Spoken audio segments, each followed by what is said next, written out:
Baik, Assalamualaikum warahmatullahi wabarakatuh. Waalaikumsalam warahmatullahi wabarakatuh. Afwan Ustaz, ini ada teman saya yang bertanya, saat wanita haid, apakah diperbolehkan tadarus Al-Quran Ustaz? Afwan, mohon penjelasannya Ustaz. Baik. Bismillahirrahmanirrahim. Alhamdulillahirrahmanirrahim. Wassalatu wassalamu ala rasulillah.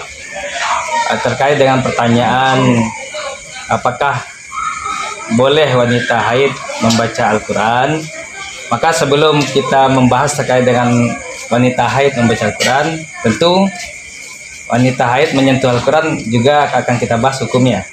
Nah, hukum terkait dengan wanita haid menyentuh Al-Quran, ya, sini Ustaz ada buku referensi yaitu kitab Al-Kalimu At-Thayyib karangan dari Fadilatul Ustaz Dr. Ali Jum'ah. Terkait dengan hukum menyentuh Al-Quran bagi wanita haid, Allah berfirman dalam Al-Quran, la yamassuhu illal mutahharun. Tidak ada yang menyentuhnya kecuali hamba-hamba Allah yang disucikan. Jadi jumhur ulama menerangkan terkait ayat ini bahwa ayat ini menjelaskan tentang haramnya menyentuh Al-Quran kecuali bagi orang yang suci dari hadas kecil maupun dari hadas besar. Nah, jadi kalau wanita dalam keadaan haid dia menyentuh Al-Quran, maka jumhur ulama mengatakan hukumnya haram.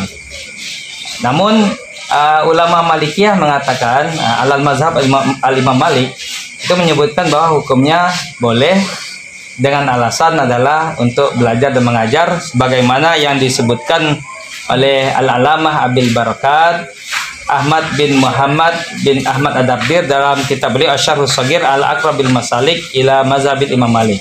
Itu terkait dengan hukum menyentuh Al-Quran. Nah, terkait dengan hukum membaca Al-Quran bagi wanita haid, ya, yang pertama hukumnya adalah haram, tidak boleh. Ya, tidak boleh dengan tujuan membaca, dengan niat membaca. Tapi kalau niatnya adalah untuk berzikir, misalkan seperti zikir pagi sama zikir sore, maka itu hukumnya boleh. Kalau tujuan membaca, kalau tujuannya adalah untuk berdoa, misalkan ada orang meninggal, kemudian dia mengucapkan inna lillahi wa inna ilaihi rajiun, itu ayat Al-Quran. Nah, itu boleh. Atau misalkan semisal dia mau makan atau minum, kemudian dia berdoa bismillahirrahmanirrahim, itu boleh. Atau semisal dia hendak naik kendaraan, kemudian dia berdoa subhanallazi sakharana hadza wa ma kunna lahu muqrinin, itu juga boleh.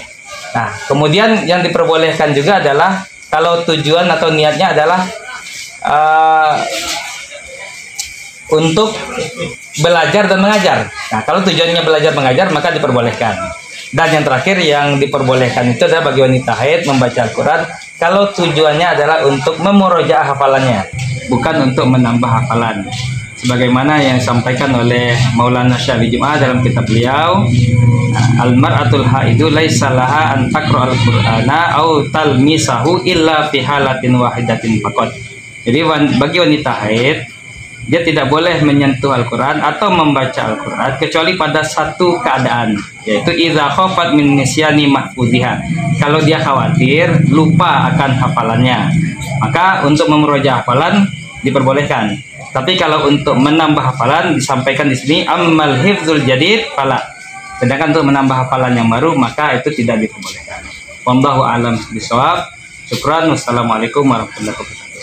Waalaikumsalam warahmatullahi wabarakatuh. Syukran Ustaz atas penjelasannya. Baik teman-teman, itulah tadi penjelasan dari Ustaz. Poin penting dari penjelasan Ustaz tadi yaitu innamal a'malu binniyat. Sesungguhnya segala perbuatan itu tergantung pada niat. Jadi jika seorang wanita yang sedang haid membaca Al-Quran dengan tujuan membaca, itu haram hukumnya. Nah, kalau tujuan dengan untuk berdoa ataupun berzikir, itu diperbolehkan. Begitu juga dengan tujuannya untuk berzikir ataupun berdoa, itu diperbolehkan.